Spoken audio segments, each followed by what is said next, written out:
Dave knows how. Welcome back to the channel. Today we're looking at the backhoe bucket on the Kubota tractor BH75 backhoe.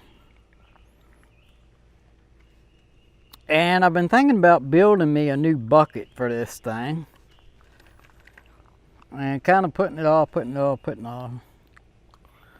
Then I started thinking, you know what, maybe I ought to build me a quick connect for this bucket, and then I can build a bucket that fits a quick connect and go that way. So that's kind of what I'm going to do today. I'm going to get started on building, or trying to build, a quick connect. So just trying to, get some type of measurement here to find out, what a piece of metal would be like to go down in here. All right, here we go. So we got 4 pieces cut out. 2 and 2.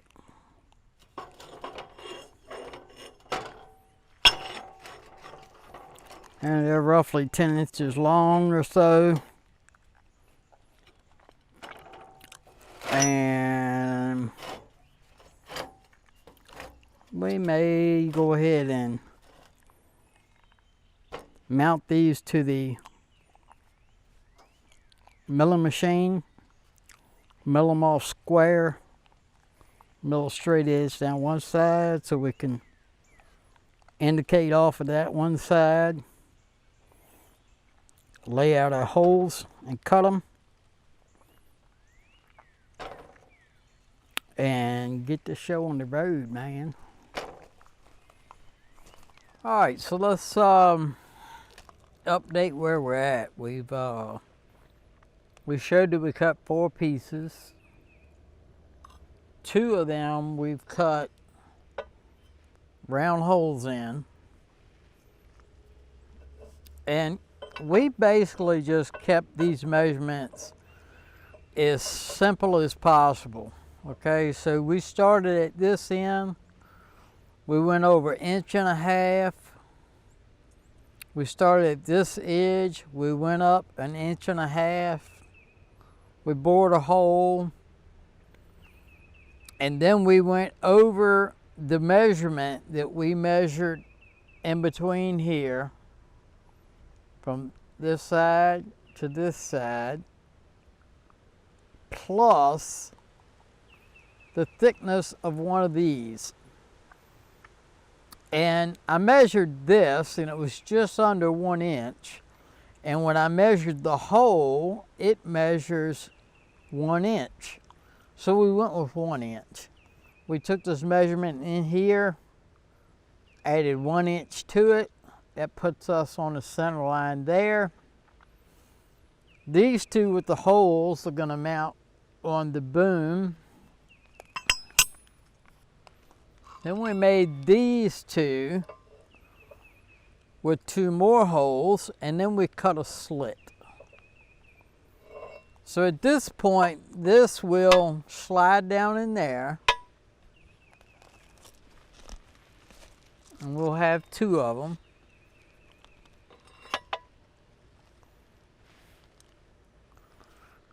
And then this needs to hinge down to where this pin is. So if we take this pin out,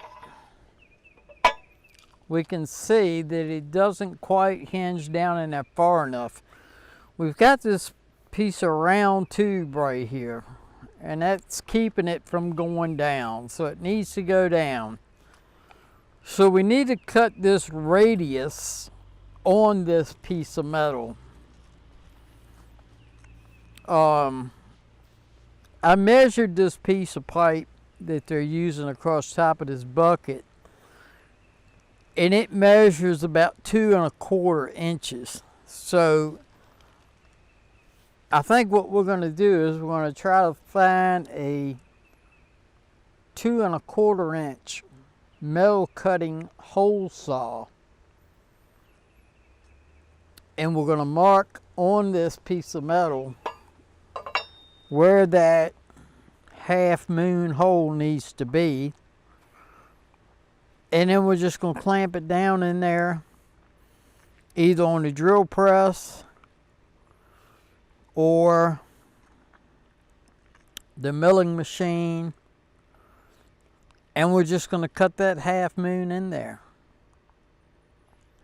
And we may have to do a little bit of grinding on one side of it because we've got this weld seam that goes across here. It's also in the middle here. And we're going to need to, you know, avoid hitting that. All right, so we got the 2 pieces a little better than tack welded together.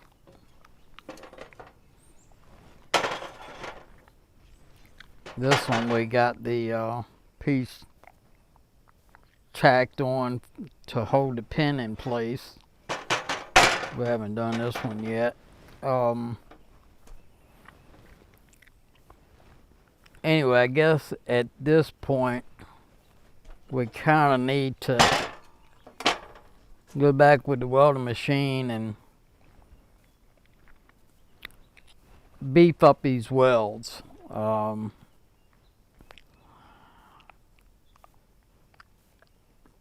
I guess really the design, you know, the way I did this could have been done a little bit better. I could have left a little bit more meat on this thing to weld to, but you know, I had right much meat on there and welded it together, and it fit and it functioned and it worked, but the bucket hit the boom when you put it in the storage position, you know, for transport. And when you curl the bucket all the way in and you brought the dipper all the way in and the boom all the way up, the bucket hit.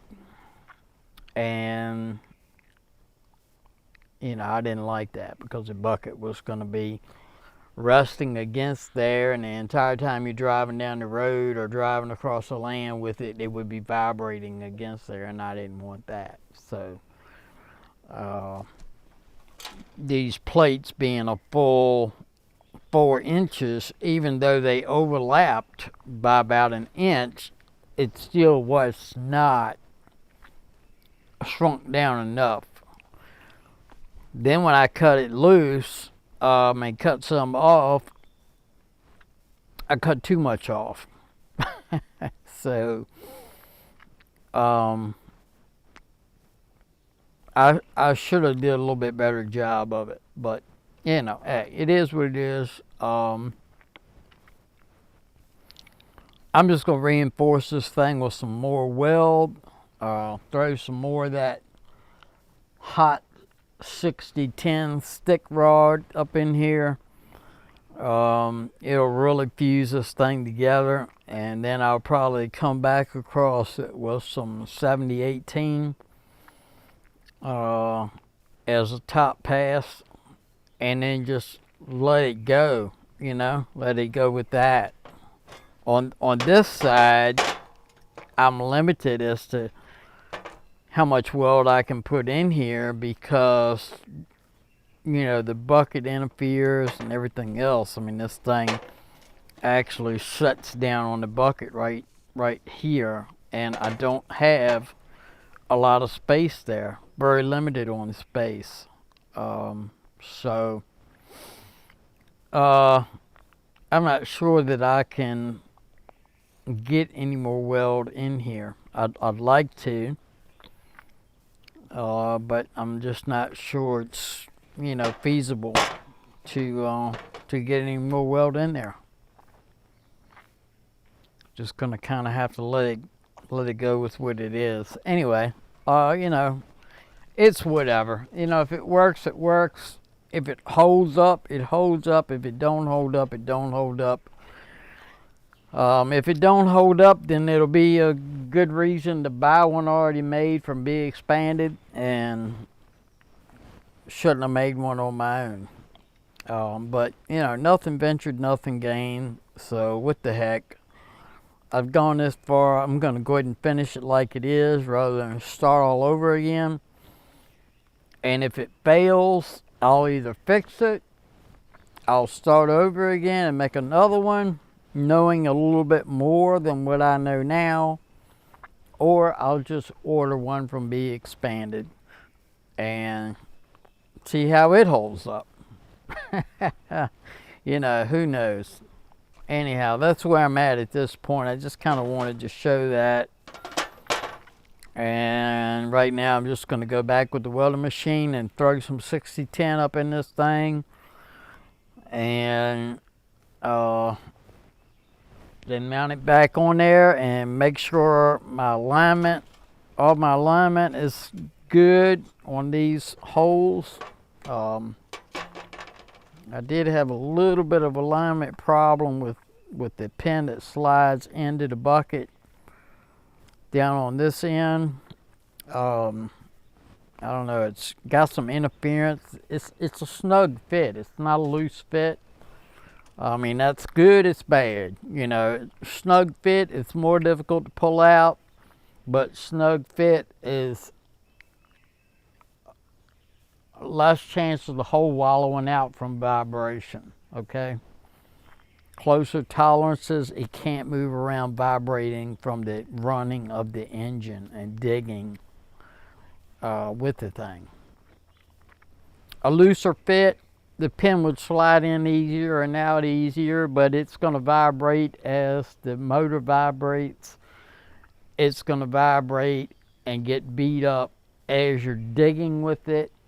It's going to be loose, the tolerances won't be good, and it's going to cause the hole to probably wallow out, because this is not, the steel that I'm using is not, you know, like 4140 or a type of hard steel. It's going to be abrasive resistant and tough as nails. This is just weldable steel. That's all it is. It's nothing fancy. I didn't want to make it out of anything any more durable than this, because I wanted to have ease of machining and find out exactly what I'm doing. If this turns into a success and it holds up, then you know, just leave it like it is. If it fails because the metal's too soft, then I may order a better grade of metal and build one out of a better grade of metal. I don't know. Cross that bridge as we get there. It's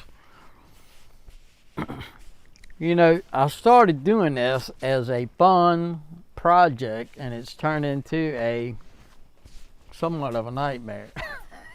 Not really, but I guess I'm just frustrated because you know, I'm trying to keep my mind on doing this to get my mind off other things that are going on in this country, and I'm stressed out over the current situation in this country. I'm embarrassed of the state that I live in, and I'm embarrassed of the country I live in, quite honestly. I just cannot believe that we are putting up with the crap that we're putting up with. But anyway, I don't even want to talk about that, because it's just going to make me mad as hell and make my blood pressure go up. We're going to get back to throwing some weld in this thing and get on with the day.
All right, here we go. Got it all painted up, ready to go on.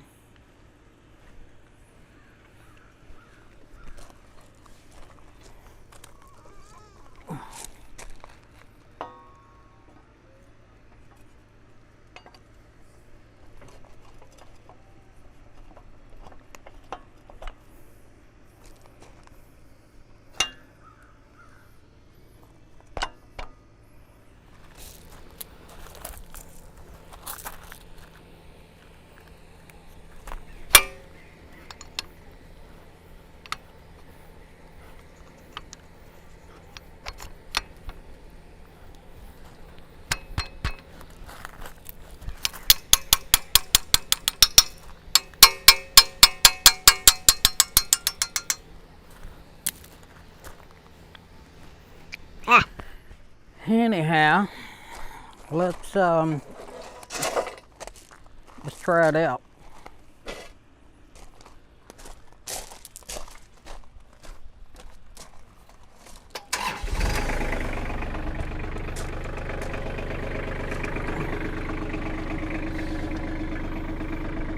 And let's see if we can get this thing to go on.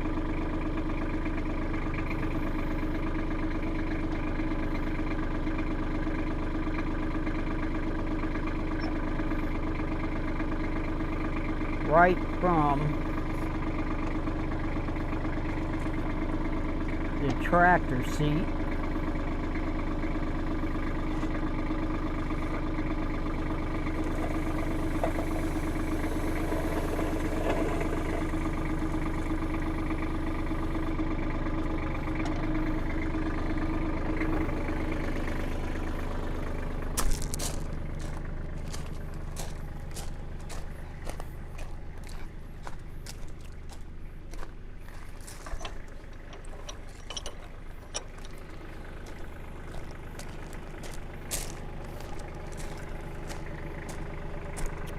Built a pin. I don't know how it's gonna work, but we're gonna see.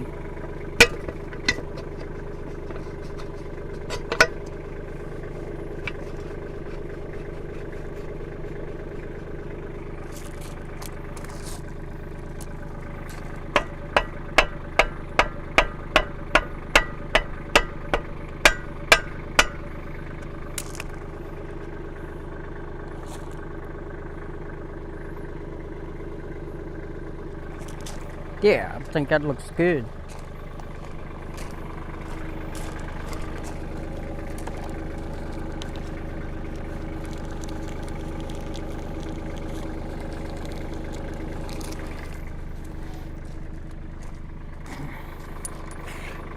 I don't have a clip or anything to go in there, so I'm just gonna put a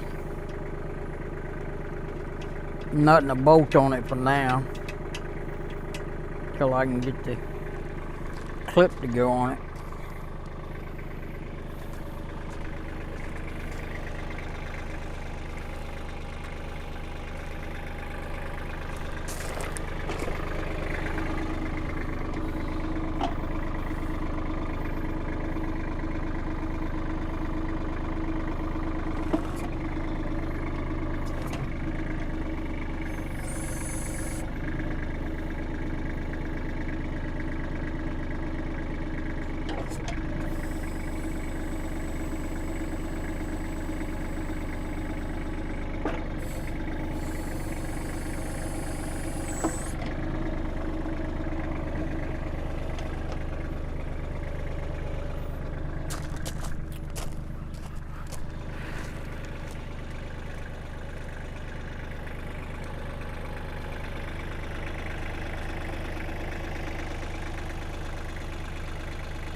So, you know, one of the main things was keeping this off of here, you know, and I've got, I don't know, maybe an inch of space between these bolts in this here. Plenty good.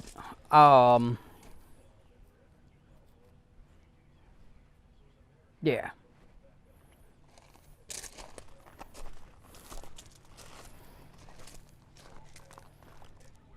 I mean, overall, I would say,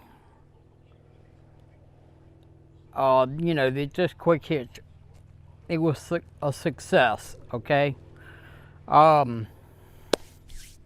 Is it perfect? Probably not. Is it as nice as what you could get, you know, made by BXPANDED? Probably not. Could I do better? Absolutely. You know, this is my first attempt at making it, and now that I know more about it, I'm very confident that I could make one. Got an airplane flying over top of my head. These guys, you know, they like to fly these low-flying aircraft around here on the weekends and stuff. But anyway, I mean, I dare say if I built another one, it would probably be a lot better. It would probably turn out a lot better because I know more about it. So the learning curve is, you know, it is what it is. So I don't know. Things that I'm concerned about with having a quick hitch on the bucket is breakout force, number one. I'm not sure about the geometry of it all and how it affects the breakout force, but I'm sure it does have some effect on the breakout force. The other concern that I have is these pins that I made to go in here are just made out of regular steel. They're not hardened. So they could warp, ding, rust, you know, all that kind of stuff.